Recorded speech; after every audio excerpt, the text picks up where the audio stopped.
झींगा बोलते हैं हम लोग।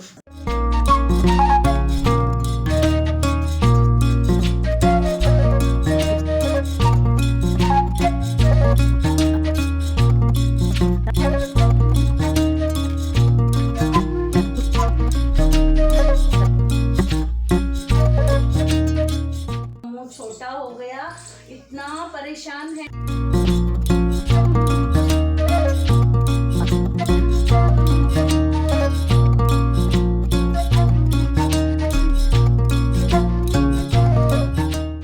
अस्सलामुअलैकुम, वेलकम बैक। आज जुम्मा है जी। वैसे आपको वीडियो बहुत लेट मिल रहे हैं, 3-4 दिन के एक साथ मिल रहे हैं ना। चलिए खैर, वीडियो क्लिप तो जुम्मा का है ना। आप सबको जुम्मा मुबारक हो। ये देखिए जी, मेरे सामान है ना ऐसा ख़राब हो जाते हैं। काफ़ी सालों से यूज़ कर रही हूँ। ये अच्छा है, काम कर रहा है, पर इसके ऊपर का पेंट ख़राब हो गया। मुझे बड़ा बुरा लग रहा है जी। मुझे बहुत ज़्यादा पसंद था ये आईब्रो ट्रिमर है। एक्स्ट्रा के हेयर जो होते हैं मैं इसी से ट्रिम करती हूँ। चलिए, आज गेहूँ पिसाना है। लगभग 2.5 या 3 महीने के बाद गेहूँ पिसा रही हूँ। पिछली बार 6 किलो पिसाई थी, अभी है 2 दिन हुए उतना। अभी मैं 3 ही किलो पिसा रही हूँ। ऊपर धूप में रख दूँगी, क्योंकि जल्दी आटा ख़त्म भी ना होना तो ख़राब नहीं होता है। धूप वगैरह देकर छान कर पिसाएंगे तो। ऊपर आई तो आसमान में ये है ना सफ़ेद सफ़ेद दिखा मुझे। हम लोग छोटे थे ना, रॉकेट जा रहा बोलकर गर्दन दुखे उतना वो जाने तक देखते रहते थे। बचपन भी बड़े मज़े का होता है ना, कोई ज़िम्मेदारी नहीं। चलिए खैर, कोई बात नहीं। कौन कौन ऐसे आसमान में देखता था। चलिए, आज मैं है ना बहुत सारा काम करके आपको मिल रही हूँ। कैमरा पोंछने का कपड़ा रख दिया, ऊपर कपड़े धोकर डाली हूँ वो दिखाई। और ये वाइट किडनी बीन बनाना है वो भिगोई हूँ। मटर की रेसिपी लाइन में है, और छोले भिगोई हूँ, वाइट काबुली चने। मतलब कुछ तो रहे घर में कि फटाक से मैं कुछ रेसिपी बना सकूं। जो सब्जियां वगैरह लाती हूँ वो खाली हो जाते हैं, तो कैरी बैग में इस तरह से उल्टा या सीधा करके सुखा कर इसी तरह से टंगाती हूँ। जब यूज़ करना है कर लेती हूँ, नहीं तो डिस्कार्ड करती हूँ। ऐसी गीली कैरी बैग वगैरह मैं घड़ी डालकर नहीं रखती हूँ। अगर घड़ी डालकर रखेंगे तो इसमें एक अलग स्मेल आएगी और फंगस लगेगा। तो खुला रखेंगे तो यूज़ करने में आसानी होती है। ये सूखी मिर्च है ना, पुलाव में बहुत अच्छा टेस्ट करती है, और इसकी चटनी भी बहुत अच्छी बनती है। मिर्च ज़्यादा हो तो मैं इस तरह से सुखा कर रख देती हूँ, जो ख़राब होने वाली मिर्च होती है। ट्रांसपेरेंट कैरी बैग में रखती हूँ ताकि यूज़ जल्दी कर सकूँ। इसकी चटनी वगैरह आने वाले वीडियोज़ में बताऊँगी, बहुत टेस्टी बनती है। काफ़ी दिनों से यूसुफ खुद की बोतल धो रहा है, थोड़ा सा खुद का काम कर रहा है, तो आज मेरा मन नहीं बोला तू रख दे बेटे, मैं खुद धोकर दूँगी तुझे बोलकर। वैसे क्लास को जाते आते समय है ना, बॉटल इधर उधर लगकर थोड़ी सी ऊपर ख़राब हो गई है, पर मैं घिसते वगैरह समय ख़राब नहीं करती हूँ। जहाँ लिप लगाकर पीते हैं पानी, वहाँ अच्छे से बर्तन घिसे जैसा घिस के धो ली, ढक्कन भी घिस के धो ली, और ऊपर से थोड़ा सा साबुन लगाकर हाथ से ही धो रही हूँ। देखिए, अंदर से 3-4 बार धोई, जब तक दिल सेटिस्फाई नहीं कराना तब तक धोई।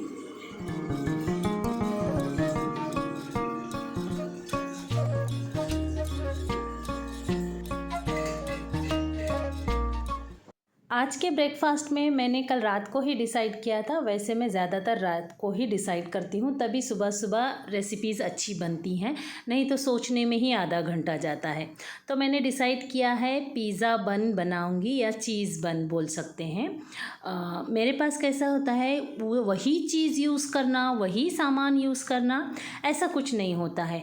क्योंकि पादरी साहब जो सामान लाते हैं ना, वो सामान ख़त्म करने का मेरा बड़ा टास्क होता है। तो उन्हीं चीज़ों से मैं रेसिपीज़ बनाती हूँ। बस इंग्रेडिएंट आपको बताई, प्याज, शिमला मिर्च, क्या क्या ली मैंने, चीज़ ली, और थोड़ा सा पत्ता गोभी, गाजर सब बारीक कट कर लिया। ओरेगानो मिलाया 1 चम्मच, 1 चम्मच चिली फ्लेक्स, 2 चुटकी नमक, और चेडर चीज़ है। शुक्र अल्हम्दुलिल्लाह अभी ये रेसिपी के बाद ख़त्म हो जाएगा। चलिए, ब्रेड को इधर से आधी चाकू डाल के कट कर दिया, उधर से आधी चाकू डाल के कट कर दिया, आराम आराम से, तभी जाके ये पूरा सेट निकला है। उसके बाद ये देखिए सारा मसाला भर दिया। पहले टोमेटो सॉस लगाया, चाहे तो मेयोनीज़ भी लगा सकते हैं।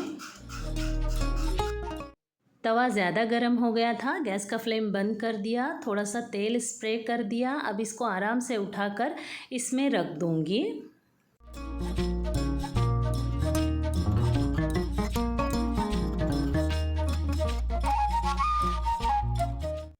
माशाल्लाह काफ़ी अच्छा गरम हो गया था। मीडियम फ्लेम कम फ्लेम करके बस 3 या 4 मिनट ही सेका है मैंने। अरे थोड़ा सा जल गया ना? नहीं जी, लगा मुझे ऐसा जला हुआ जब खा रही थी ना, तो ये ही पीस है ना एकदम क्रिस्पी क्रिस्पी होकर बहुत टेस्ट कर रहा था, बहुत अच्छा टेस्ट कर रहा था। यूसुफ भी बोला अम्मी सुपर बना है बोलकर। ये देखिए हमारा दोनों का ब्रेकफास्ट चल रहा है। ज़हीन अभी आया नहीं है। यूसुफ का काम देखिए, अगर मैं बैठी हूँ तो फिर मैं सारी चीज़ें उठाकर उसे देती हूँ। अभी मैं आई हूँ ना, झुक कर ले लूँगी बोलकर वो मुझे उठाकर दे रहा है प्लेट। मतलब खाना खाने के बाद झुकने का नहीं, खड़े खड़े सारे काम करने का।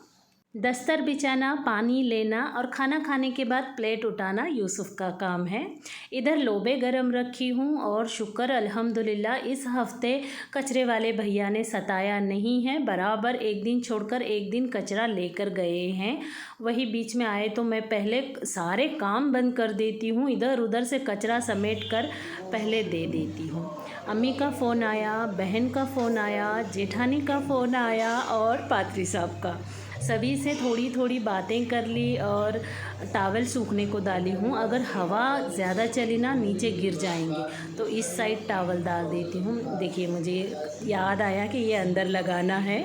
बच्चे मुंह वगैरह धोकर पोंछते हैं तो बाकी टॉवल इधर लगा देती हूँ। आज पाँव पोंछनी, पायपूस बोलते हैं हम लोग, वो भी धोकर डाली थी। अक्सर बताती नहीं हूँ, फिर कमेंट आएगा आप पायदान धोते ही नहीं बोलकर। चलो बोली हर चीज़ एक एक क्लिप तो लेना ज़रूरी है।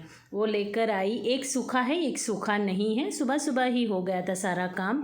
फिर वो पायदान डाल दिया और टॉवल लगा दिया। बच्चे मुस्कुरा रहे हैं, पढ़ाई कर रहे हैं और इधर आ गई वापस से किचन में।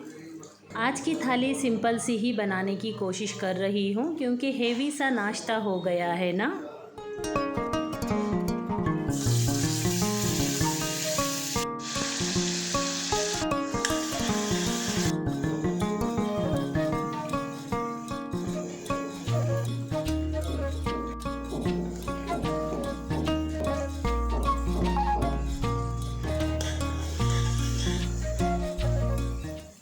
मैं जो सिंपल से सारे मसाले यूज़ करती हूँ ना, ये प्रीवियस वीडियोस में आपके साथ मैंने डिटेल शेयर किए हुए हैं। फिर भी आने वाले वीडियोस में भी करती रहूँगी क्योंकि यही कुकिंग है ना। अभी क्या करूँगी, कुछ रेसिपीज़ मैंने ऐसे रखे हैं जैसे मैं मील प्रेप करके रखती हूँ ना। ये ऊपर से काला मसाला डाला है, आप चाहें तो गोड़ा मसाला भी डाल सकते हैं। पूरी रेसिपी डिटेल में एक बार सारा बनाने का सोची हूँ क्योंकि बार बार मुझे कमेंट आ रहे हैं टिंडे में क्या मसाला डाले, तुरई में क्या मसाला डाले। वैसे पहले बताया हुआ है, शायद बहुत ज़्यादा पीछे चले गए हैं वो वीडियो। वैसे आप सुकून के साथ एक दो वीडियो देखेंगे ना तो यूट्यूब खुद ब खुद सारी चीज़ें आपको रेकमेंड करेगा। आप आराम से देखेंगे तो सिंपल सी ईजी और टेस्टी रेसिपी आपको मिल जाएगी। यूसुफ का टिफ़िन बांध दिया और ये रोटियां बना ली। थोड़ा सा सुबह में ध्यान देती तेल के कैन के तरफ तो ये डिब्बा भी कचरे में चला जाता। चलिए खैर कोई बात नहीं। गेहूं का डिब्बा थोड़ा सा धोकर भिगोने के लिए छोड़ दिया और इधर आकर ये रखी हूँ, ये कल परसों जाएगा। और बकेट अंदर लेकर आई हूँ। चलिए, बहुत लोग मुझे पूछते हैं आप तस्बीह में क्या पढ़ते हैं। वैसे मेरी दुआएं बदल बदल कर होती हैं। जो भी मेरे यूट्यूब के सामने आता है, कैलेंडर में दिखता है, वो सारी चीज़ें भी मैं पढ़ती हूँ। हर दिन कोशिश करती हूँ कंपलसरी ये जो मैंने लिख के लगाया है ना ब्लैक में, वो पूरा पढ़ने की कोशिश करती हूँ और शुक्र अल्हम्दुलिल्लाह अभी तक पूरा हो रहा है।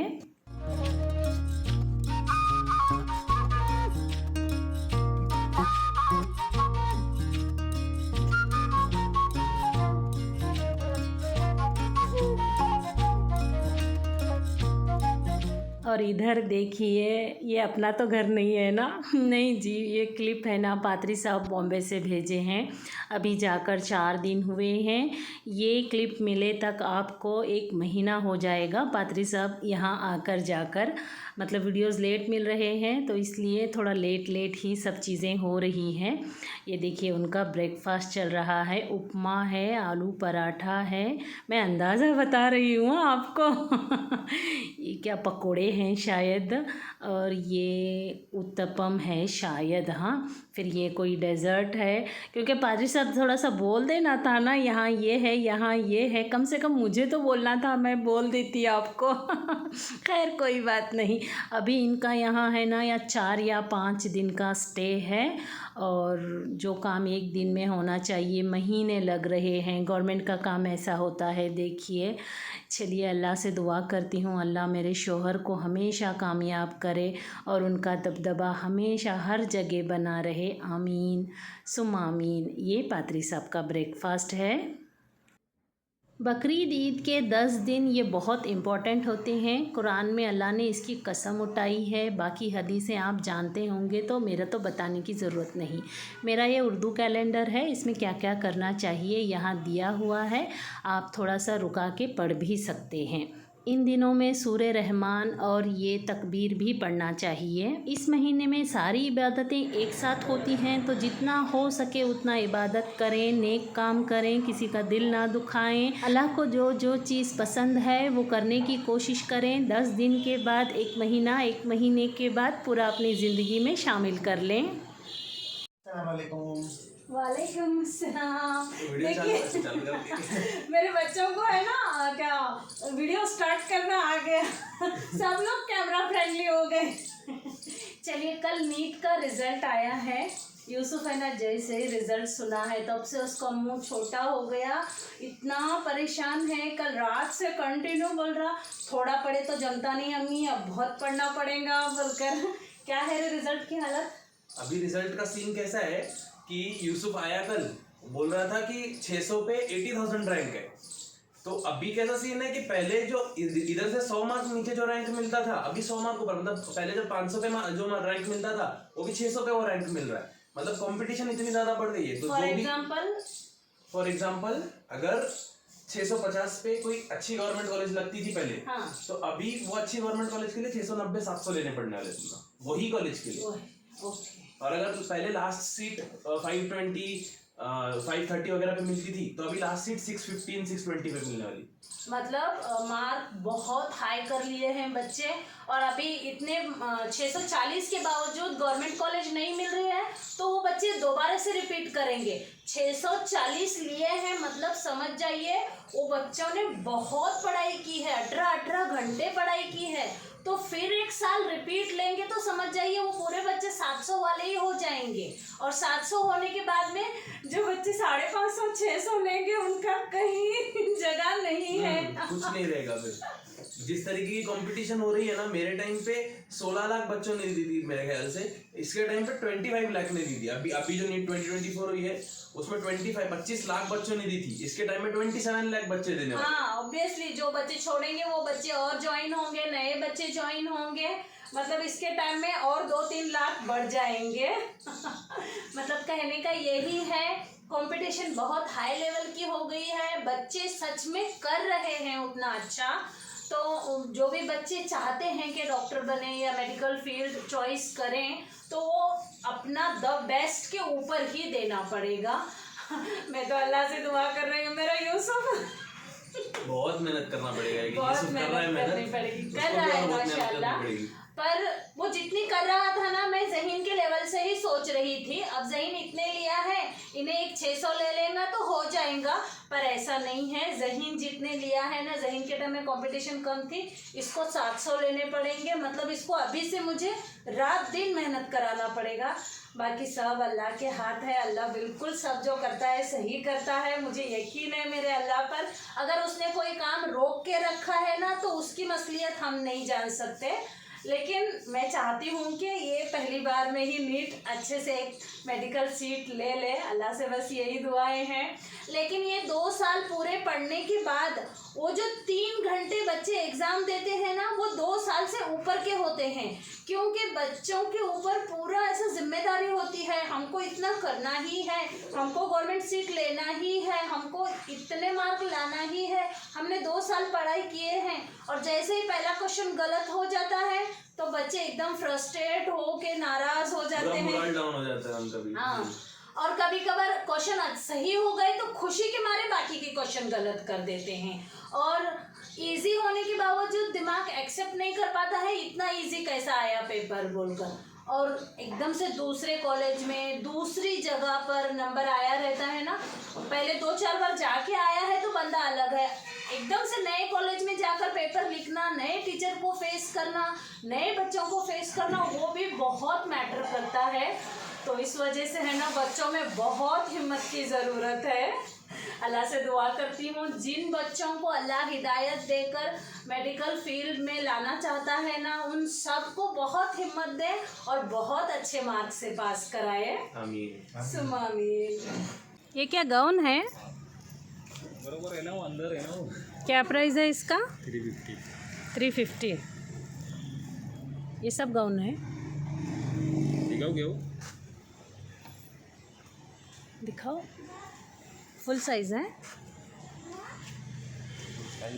आता है गाउन का, उसका तो है नहीं ना, गाउन के साइज भी रहते हैं ना अलग अलग।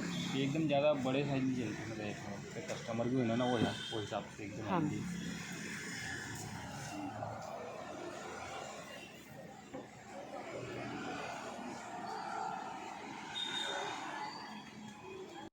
साढ़े 3।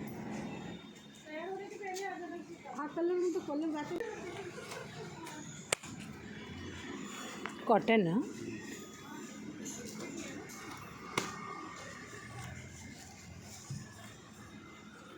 पैंट ऐसी है इसकी। ये पैंट ऐसा है, इसका सलवार है।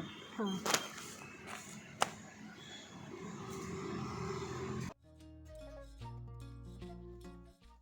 चलिए, मैंने कौन से ड्रेस लिए हैं ये आपको बताती हूँ, आप ड्रेस देखिए और थोड़ी सी बातें कर लेते हैं। नीट की एग्ज़ाम कैसी होती है मुझे पता है, हमारे घर में यूसुफ है ना 4th वाला बच्चा है, मतलब किस टेंशन से गुज़रना पड़ता है 2 साल, कितने फार्मूले याद रखना पड़ता है, क्या क्या होता है, इतनी पढ़ाई करना पड़ता है 16 घंटे 18 घंटे, तब जाके कहीं 550 650 मार्क आते हैं। अचानक में अगर एक बच्चा 40 मार्क या 70 मार्क लिया है तो दूसरे साल है ना वो 700 नहीं ले सकता, ज़्यादा से ज़्यादा 100 या 150 मार्क ही बढ़ सकते हैं उसके, अगर वो पूरी मेहनत भी कर रहा है तो। पर आपने न्यूज़ सुने जब, मुझे बहुत बुरा लगता है, अब क्या बोलूँ मैं, क्योंकि मेरे बच्चे वही फील्ड के हैं, मेरी बहन के बच्चे, मेरी जेठानी के बच्चे, तो मुझे बहुत बुरा लगता है, ऐसा नहीं होना चाहिए, क्योंकि जो मेहनत करने वाले बच्चे होते हैं ना रात दिन नहीं देखते हैं, पाँव के टखने हैं ना ज़ख़म हो के वहाँ से खून आता है, इतना बैठ के पढ़ते हैं तब कहीं जाके उनके मार्क आते हैं। और ये 10 साल से तो अल्लाह रहम करे, paper leak paper leak paper leak, ये पेपर लीक वो पेपर लीक, फिर जो मेहनत करेगा बच्चा वो कहाँ जाएगा, इसका आखिर में रिज़ल्ट क्या होगा पता है? जो अच्छे बच्चे हैं कुछ ना कुछ अल्लाह उनके लिए सोचा ही है, वो हो जाएगा, और ये डॉक्टरी फील्ड है ना पीछे रह जाएगी, क्योंकि डॉक्टर कम निकलेंगे, अच्छी पढ़ाई करे वाले वही आगे जाएंगे ना, जो नहीं करे हैं ऐसे कॉपी वगैरह करके पैसे वगैरह देकर ख़रीद के अच्छे मार्क लाए हैं और सीट ले लेंगे, 1 साल से ज़्यादा पढ़ाई नहीं कर सकते वो बच्चे, क्योंकि ज़हीन जब से आया है सिर्फ कान की स्टडी उसने 10 दिन तक की है, लाल परेशान हो जाता था मुंह उसका, आंखें लाल हो जाती थी, समझ में नहीं आया तो दोबारा पढ़ता था वो, तो मुझे पता है कितना पढ़ना चाहिए। अब क्या पेपर लीक, अब क्या बोलूँ मैं, जो जिनका हक है उनका हक नहीं मिल रहा, सारा ज़माना ही ये हुआ है, और अल्लाह बोलता है ज़माना ख़राब है मत बोलो, क्योंकि ज़माना मैं हूँ, तो चलिए, अल्लाह जो करता है वो सही है। शायद ये सब कुछ भी अल्लाह ही कर रहा है, इसीलिए पेपर लीक ऐसा वैसा, अल्लाह रहम करे। ग्रेस मार्क कितने दिए हैं पता है? 350 और 100, 170। ये कोई ग्रेस मार्क होते हैं जी? आधा पेपर से ज़्यादा ही ग्रेस मार्क दे दिए। दूसरे बच्चे क्या करेंगे जी जो पढ़ाई करके ये करे हैं? अल्लाह रहम कर इन सारी चीज़ों पर, अल्लाह रहम कर। चलिए, मैंने ये कपड़े लिए हैं, देखिए ये कॉटन नहीं है और पॉलिस्टर भी नहीं है। कुछ अच्छा सा है, फ़ैन में जल्दी ठंडे हो जाते हैं, मतलब इसमें ना ही गर्मी होती है ना ही सर्दी लगती है। और मैंने ये चेक करके लिए हैं, जो नीचे भैया आया था ना, वो चेक करने के बाद सही बैठा तो ले लो बोलता है, मतलब जैसे ट्रायल पैक होता है ना वैसे। शुक्र अल्हम्दुलिल्लाह ये दोनों ड्रेस मुझे आए, और मैं काफ़ी दिनों से ये कपड़ा ढूंढ रही थी, क्योंकि कपड़ा हल्का रहे और गर्मी ना हो और सर्दी ना हो, और मैं जिसे दिन भर पहन सकूं और बाहर भी जा सकूं। तो मुझे है ना ये दोनों ड्रेस अच्छे मिले हैं, और मैंने उसे ऑर्डर भी दिया है, और 2-4 ऐसे ही कपड़े में होंगे तो ला बोलकर। चलिए, शुक्र अल्हम्दुलिल्लाह। मॉर्निंग रूटीन शुरू हो गई है। आज तो बातें करने का ठाने हैं ना, तो चलिए आप मेरा काम देखते जाइए। हाँ, ड्रेस बताती हूँ। जो पंजाबी ड्रेस है ना वो 650 का 1, और जो गोल फ्रॉक है ना वो 2 ली हूँ। एक फ़्रॉक कहाँ रह गया पता नहीं, बातों में। वो 550 का एक दिया है उसने। मतलब 550 का एक फ़्रॉक गोल पूरा, नीचे फ्लोर तक है लंबाई, और पंजाबी ड्रेस दुपट्टे के साथ 650 का दिया है। चलिए, बातों का सिलसिला चालू है तो बातें करते हैं। मेरी एक व्यूवर हैं, उन्होंने लव मैरिज की है। मैं सभी बेटियों से रिक्वेस्ट करती हूँ, हालात कैसे भी हो, माँ बाप कैसे भी हो, ये कदम बिल्कुल ना उठाएं लव मैरिज का। हाँ, अगर आप किसी को पसंद करते हैं तो आप ज़िद करिए, अपने माँ बाप को मनवाइए, आप रुक जाइए, आप शादी मत करिए। जब तक माँ बाप राज़ी नहीं होते तब तक बिल्कुल शादी मत करिए। ये भाग कर जाने का बहुत बहुत बड़ा फ़ैसला, गलत फ़ैसला है। बड़ा तो है ही, गलत फ़ैसला है। उसके बाद अगर सामने वाला बंदा जिसने शादी की है वो निभा रहा है तो समझिए शुक्र अल्हम्दुलिल्लाह, अल्लाह आपकी किस्मत सोने की पेन से लिखा है। क्योंकि ये इतना बड़ा डिसीज़न लेने के बाद उसे संभालना बहुत बड़ी बात होती है। तो ये काम बिल्कुल ना करें। अगर आप किसी से मोहब्बत वगैरह करती हैं, मेरी बेटियां, मेरी बहनें जो छोटी हैं, तो वो अपने माँ बाप को राज़ी करें। अगर नहीं राज़ी हो रहे हैं तो आप उनकी रज़ामंदी में राज़ी हो जाएं, ये काम ना करें। चलिए, यूट्यूब पर आना चाहते हैं। यूट्यूब पर आना भी कोई आसान बात नहीं है। अगर आपकी कोई फाइनेंशियल प्रॉब्लम चल रही है तो आप यूट्यूब पर बिल्कुल ना आएं ये सोच के कि यहाँ से थोड़ा पैसा मिलेगा, क्योंकि यहाँ है ना टाइम लगता है, चीज़ें सीखना पड़ता है। हाँ, आप कुछ डांस वगैरह बताते हैं, या फिर आप मेरी भाषा में बोल रही हूँ, बुरा मत मानिए, जो भी यूट्यूबर हैं धंगड़ धिंगा बोलते हैं हम लोग। कुछ भी हंसी मजाक, कुछ भी कॉमेडी, या फिर कुछ भी नाच गाना दिखाते हैं तो हो सकता है आप जल्दी ग्रो हो सकें। लेकिन मेरे जैसा दिखाते हैं तो आपको सुकून और सब्र के साथ काम करना पड़ेगा। मुझे यूट्यूब पर आने की, मेरी वजह यूट्यूब पर आने की, मेरा बड़ा लड़का है, जैसे ही उसकी 12वीं हो गई, क्योंकि मैं मराठी उसकी बहुत पढ़ाई लेती थी, मतलब पूरे सब्जेक्ट की लेती थी, मराठी को ही वो ज़्यादा परेशान किया है मुझे।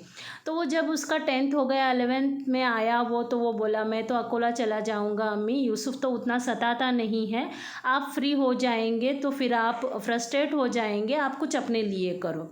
मैं बोली मैं बाहर जाकर कुछ नहीं कर सकती बेटे, मुझे घर में रहकर करना है, तो बोल क्या करूं। तो फिर उसने यूट्यूब चैनल ओपन करके दिया। यूट्यूब पर मैं 4 साल हो रहे हैं, अभी कुछ ही महीनों में 4 साल कंप्लीट हो जाएंगे। मैंने शायद 2 या 3 बार $100 लिए हैं 4 साल में। और मैंने कुकिंग चैनल पर ख़र्चा भी बहुत किया है। पहले शुरू में पता भी नहीं होता है और ये भी पता नहीं था कि यूट्यूब से पैसे आते हैं।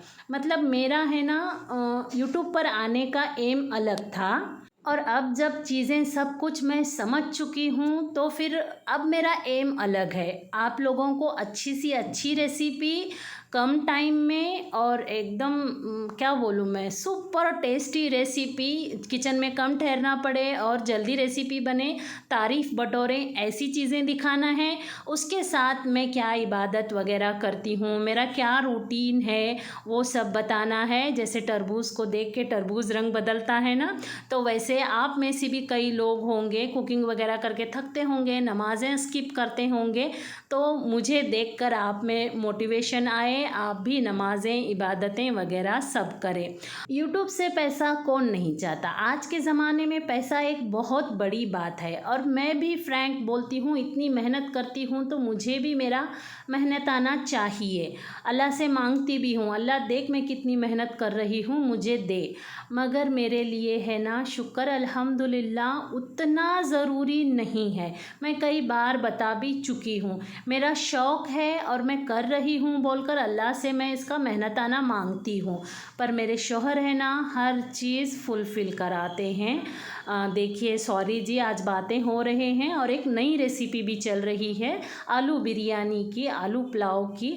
आप इंग्रेडिएंट देख लीजिए, नेक्स्ट वीडियो में मैं आपको अच्छे से बताऊंगी। तो इस वजह से है ना, मैं लंबे समय तक आराम से काम कर पा रही हूँ इस पर, क्योंकि अभी तो मेरे शौहर और मेरे बच्चे बहुत सपोर्ट कर रहे हैं। बच्चे अभी कभी कभार बोलते हैं थक जाऊँ तो रहने दो अम्मी, आज का वीडियो मत डालो, लेकिन मेरे शौहर बोलते हैं तू रोज़ मत डाल, वीडियो की क्वांटिटी कम कर दे, 3 या 4 वीडियो डाल, मगर वीडियो अपलोड करना मत छोड़ रानी। हमारी ज़िंदगी इसमें कैच हो रही है, एक अच्छा काम है, तुम करते रहो रानी। और मेरा टारगेट 3 साल का था, अगर कामयाब ना हुई तो मैं छोड़ने वाली भी थी। इसके बारे में भी मैं प्रीवियस वीडियो में आपके साथ सब कुछ शेयर कर चुकी हूँ। अभी जो ये मैं काम कर रही हूँ, इसका पूरा श्रेय है ना मेरे हस्बैंड को ही जाता है, उन्हीं की वजह से कर रही हूँ। और मैं ऐसी हूँ, जो भी काम मैं करती हूँ उसमें परफेक्ट से परफेक्ट करने की कोशिश करती हूँ। इसी वजह से शुक्र अल्हम्दुलिल्लाह मेरे वीडियोस निखर भी रहे हैं। पिछले वीडियोस में क्या गलती कर चुकी हूँ, कैमरा कैसा लगाना है, कैसे रेसिपी बताना है, वो सारी चीज़ें अभी बहुत निखर गई हैं। तो यही बताना था। पर फाइनेंशियल प्रॉब्लम है तो यूट्यूब पर मत आइए, यूट्यूब पर आए हैं तो सब्र करिए। चलिए, ये वही जाम है जो प्रीवियस वीडियो में मैंने मैंगो जाम की रेसिपी दी थी ना, आज उसका टिफ़िन बांध रही हूँ। लव मैरिज की बात एक आधी रह गई थी। कई माँ बाप है ना, नाराज़ होकर बातें करना बंद कर देते हैं। जाने दीजिए ना जी, आप भी तो बड़े हैं, बच्चों से गलतियां हो गए हैं, माफ़ कर दीजिए। मतलब क्या बोलूँ मैं, कहीं ना कहीं हमारी भी गलती हुई होंगी, तभी परवरिश में बच्चों ने ऐसे बड़े कदम उठाए ना। अगर हमारी गलती नहीं भी है तब भी हमें दिल बड़ा कर लेना चाहिए। और मैं तो बोलती हूँ ज़माना बदल रहा है, बच्चों को भी फ्रेंडली होना चाहिए, माँ बाप को भी फ्रेंडली होना चाहिए। अगर बच्चे कोई कदम उठाते हैं तो बच्चों का साथ भी देना चाहिए। आपने इतने साल तक नाराज़गी दिखा ली है तो अब नाराज़ मत रहिए, अपने बच्चों से बात कर लीजिए। और जैसे ही ये तो होने के बाद की बात है, मतलब भाग कर जाकर शादी करने के बाद की, माफ़ करने की बात है। उससे पहले हमारे बच्चों का रंग ढंग हम खुद ही पहचान सकते हैं। जैसे ही बच्चा हमारा कुछ अलग लहजे में आए, कुछ अलग काम करने लगे, तो फटाक से उसकी बैग चेक करो, उसका फ़ोन चेक करो, उन्हें क्या कर रहा है, क्यों कर रहा है, किस वजह से कर रहा है, सब जानकारी कर लो। और शुरू होने से पहले शायद आपकी फ्रेंडली बातें वो चीज़ को वहीं ख़त्म कर दे। वैसे मैंने ये जो सारी बातें की हैं, ये मेरी सोच है और मैं मेरे बच्चों के साथ ऐसे ही फ्रेंडली रहती हूँ।